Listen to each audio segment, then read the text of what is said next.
Mahkamah Konstitusi memerintahkan KPU Kabupaten Serang, Banten untuk melakukan pemungutan suara ulang atau PSU di semua tempat pemungutan suara. Perintah ini dikeluarkan setelah MK menemukan keterlibatan Menteri Desa dan Pembangunan Daerah Tertinggal Yandri Susanto untuk memenangkan istrinya, Ratu Rahmatu Zakiyah pada Pilkada Serang 2024. Bagaimana sikap Partai Amanat Nasional dan apakah akan berdampak pada posisi Yandri Susanto sebagai menteri? Kami bahas bersama Wakil Ketua Umum DPP PAN Saleh Partaunan Daulay dan pakar hukum tata negara sekaligus dosen di Sekolah Tinggi Hukum Indonesia STHI Jentera Bivitri Susanti. Selamat petang semuanya. Bang Saleh dan Mbak Bivitri. Ya, selamat petang. Oke, saya mau ke Bang Saleh dulu. Bang Saleh, terkait dengan putusan MK, sebenarnya kalau dari PAN sendiri sudah komunikasi dengan Pak Yandri secara langsung? Saya sebetulnya tadi pagi setelah subuh itu sempat berkomunikasi, tapi belum secara keseluruhan ya, komunikasinya masih dalam konteks mengevaluasi hasil putusan Mahkamah Konstitusi. Dan kelihatannya kita semua sama, yaitu terkejut dengan putusan yang dikeluarkan oleh Mahkamah Konstitusi.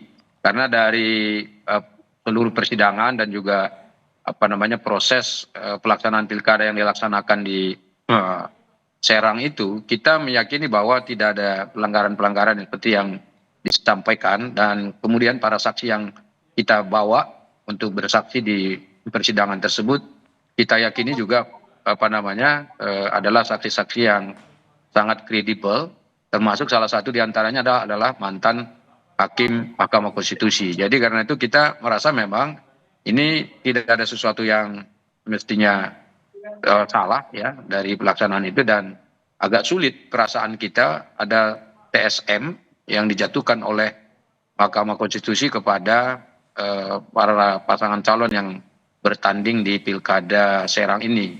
Artinya tapi kalau dari Pak Yandri sendiri juga membantah penjelasannya ke PAN seperti itu?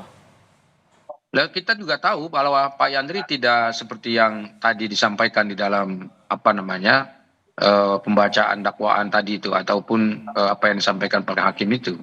Karena kita tahu persis bahwa Mas Yandri ini kan juga adalah politisi yang juga ikut membahas undang-undang pemilu itu. Karena pada saat undang-undang pemilu dibuat, itu Mas Yandri itu adalah wakil ketua pansusnya gitu. Jadi beliau langsung tadi pagi menyebut, saya ini kan tahu ini sebetulnya apa yang dilarang, yang dimaksud dengan TSM ini. Jadi saya tidak bagian dari itu. Kalaupun dikatakan ikut kampanye, sebetulnya tidak aktif seperti yang dituduhkan. Oke, saya mau nanya mungkin pernah jalan bersama sama istrinya, ya wajar lah. Misalnya sebagai pasangan suami istri itu mungkin jalan di beberapa tempat. Jadi kalau itu dianggap sebagai kampanye aktif, ya saya kira itu berbeda dengan apa yang disampaikan oleh Mas Yandri pada kami. Oke, Mbak Bivitri, katanya ya kalau ada momennya jalan bareng itu bukan kampanye aktif, ataupun juga putusan MK dinilai ya agak aneh nih sama PAN. Kalau Anda mencermati dari putusan dan juga pertimbangan MK bagaimana? Ya, saya kira kan kita tidak dalam posisi untuk menyidangkan ulang atau membahas ulang putusan yang sudah berkekuatan hukum tetap. Dan tentu saja posisi saya adalah saya mempercayai Mahkamah Konstitusi. Karena kalau kita berdebat soal yang benar yang mana, tapi forumnya seperti ini atau forum-forum yang bukan forum hukum, tidak bisa sekuat apa yang sudah diputus oleh sebuah forum pengadilan. Nah, kita harus paham bahwa yang namanya Mahkamah Konstitusi itu juga misalnya alat-alat buktinya bukan cuma perkataan orang per orang ataupun ahli, tapi juga alat bukti surat ya. Kemudian juga semua kan ada asas yang namanya audi et alteram partem. Jadi semua pihak juga sudah didengar dan seterusnya. Jadi dan persidangan itu terbuka. Itu juga jangan dilupakan. Jadi bahkan kita semua termasuk saya sering nonton di YouTube apa yang terjadi pada saat persidangan, ada cross check, ada pertanyaan bolak-balik dan seterusnya. Jadi berarti apa yang diputuskan oleh Mahkamah Konstitusi memang sudah mengalami proses persidangan yang matang. Jadi kalaupun memang ada putusan seperti itu ya tinggal dijalankan saja. Nah, masalah apakah partai mau menyikapinya secara lebih lanjut kepada anggota-anggota, pemeriksaan dan seterusnya, silakan dilakukan secara internal, tapi ini tidak mempengaruhi makna dari putusan ini. Dan saya justru mengapresiasi Karena saya kira kita sudah lebih dari 10 tahun memperjuangkan supaya yang namanya TSM ini akhirnya bisa diputus di level pilkada tapi juga di level pilpres ya yang nasional. Dan sangat jarang dan kali ini ternyata bisa ada pembuktian yang cukup luar biasa dan putusannya juga cukup progresif di beberapa putusan, sehingga ini apresiasi justru mesti kita berikan karena memang yang sangat sulit dilacak itu di soal ini nih, di soal pengaruh yang diberikan oleh orang-orang yang punya kekuasaan. Pasti sangat sulit dibuktikan karena kekuasaan itu sendiri juga mengunci pembuktian-pembuktian biasanya. Oke, Mbak Bivitri. Saya jawab ya. Oke, silakan. Giliran saya. Silakan, Mbak Jadi Saleh. saya tenang kalau Mbak Bivitri ini mengapresiasi putusan Mahkamah Konstitusi. Partai Amanat Nasional sebetulnya mengapresiasi dan menghormati, bukan menolak. Tadi kebetulan membawa acara kita kan menanyakan bagaimana sikap Mas Yandri. Ya saya jelaskan sebetulnya. Jadi Mas Yandri menjelaskan bahwa sebetulnya yang dituturkan kepada dia itu kan tidak seperti itu. Itu satu. Yang kedua, Mbak Bivitri ini kan sebetulnya konsisten juga mestinya terhadap seluruh putusan Mahkamah Konstitusi. Karena ada juga beberapa putusan Mahkamah Konstitusi dulu ya, yang dulu-dulu, yang Mbak Bivitri kritik juga gitu loh. Nah wajar kalau misalnya putusan itu sebagai akademisi. Iya, ya tentu ini juga kasusnya kan beda. Makanya kan wajar saja kalau misalnya sebagai akademisi kita menyampaikan beberapa hal yang menurut kita agak aneh dan janggal. Itu yang saya sampaikan tadi. Nah sekarang apa yang akan dilakukan oleh PAN? Ya kami tentu di PAN itu ada beberapa langkah yang sudah kami siapkan. Pertama, tentu kami akan melakukan evaluasi internal total ya terhadap pelaksanaan pilkada khususnya yang ada di Serang. Ya apa yang akan dilakukan? Pertama ya kita akan menyiapkan langkah-langkah penting untuk menyongsong PSU. Dan ini perlu diluruskan juga pada semua pihak bahwa yang putusan Mahkamah Konstitusi bukan menyatakan bahwa pasangan Ratu Najib ini kalah, tetapi adalah putusan yang meminta supaya ini dilakukan PSU seluruh TPS yang ada di Serang. Nah, karena itu kita menyiapkan tentu untuk bertanding ulang. Ya mudah-mudahan nanti kalau menang tidak ada lagi misalnya tuduhan yang disampaikan seperti itu. Itu satu. Bang Saleh, tapi Kemudian kalau soal evaluasi tadi apakah juga akan mengevaluasi Pak Yandrinya sendiri? Jadi kita sekarang kan sedang mengevaluasi pelaksanaan pilkada. Jadi yang dilaksanakan itu, yang dievaluasi itu adalah pelaksanaan pilkadanya. Kalau Mas Yandri itu saya kira untuk pelaksanaan evaluasi yang bersangkutan bukan kewenangan dari partai. Karena beliau adalah kalau dalam konteksnya sebagai anggota kabinet itu urusannya adalah presiden, bukan urusannya kita. Jadi itu hal yang penting juga untuk dicatat. Dan ini kaitannya kan kita merasa bahwa Mas Yandri tidak salah.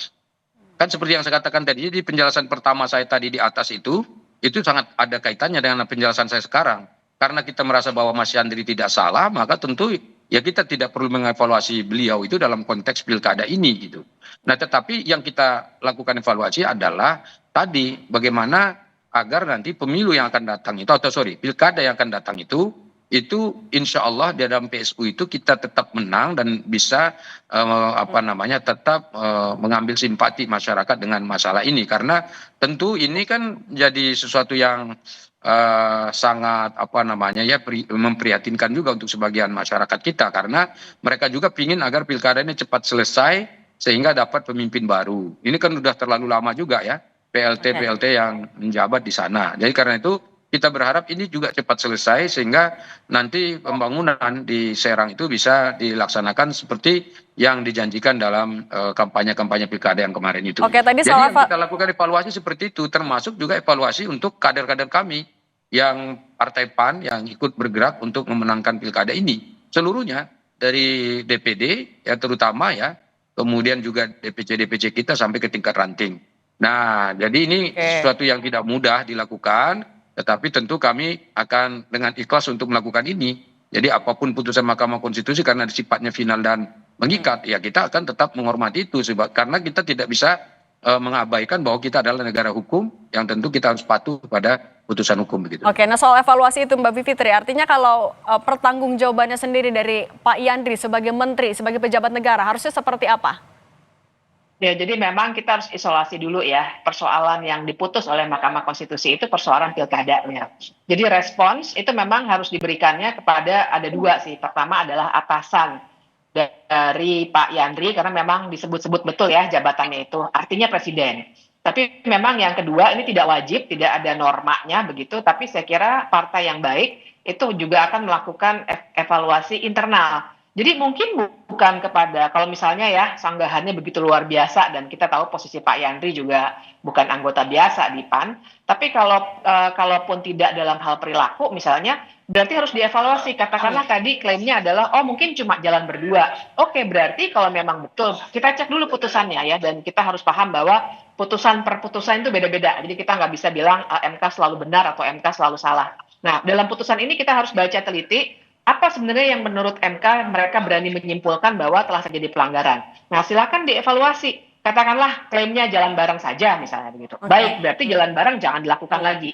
Tapi evaluasi oleh partai itu meski tidak diwajibkan, saya kira itu sesuatu yang harus ditunjukkan juga kepada masyarakat gitu, bahwa itu semua tidak akan terjadi lagi. Karena ini persoalan serius, karena saya tidak mengisolasinya di PAN ya, tapi praktik TSM ini kan memang sudah kita tengarai bahkan dalam Pilpres kemarin.